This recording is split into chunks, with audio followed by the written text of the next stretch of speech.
اعوذ باللہ من الشیطان الرجیم بسم اللہ الرحمن الرحیم۔ کسی بات کو کسی دوسرے کے نام سے منسوب کرنا جو اس نے نہ کی ہو اسلام میں بہت بڑا گناہ اور اخلاقی جرم ہے۔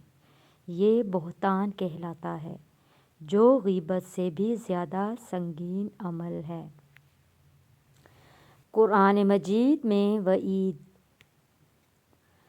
اللہ تعالیٰ نے قرآن میں ایسے لوگوں کے بارے میں سخت تنبیہ فرمائی ہے اور جو لوگ مومن مردوں اور مومن عورتوں کو بغیر کسی جرم کے اذیت دیتے ہیں تو بے شک وہ بہتان اور کھلے گناہ کا بوجھ اٹھاتے ہیں۔ سورہ الاحزاب۔ حدیث میں تنبیہ۔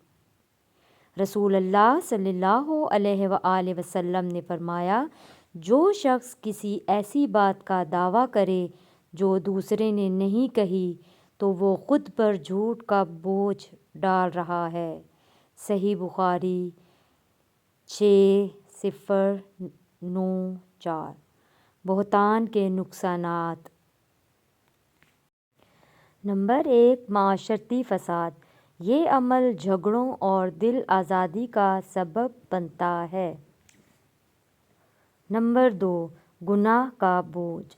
قیامت کے دن جھوٹا شخص اپنے عمل کا جواب دہ ہوگا۔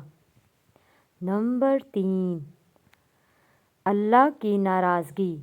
اللہ تعالیٰ جھوٹ اور بہتان کو پسند نہیں کرتا۔ احتیاطی تدابیر۔ نمبر 1، حقائق کی تصدیق۔ کسی بات کو آگے بڑھانے سے پہلے مکمل تحقیق کریں۔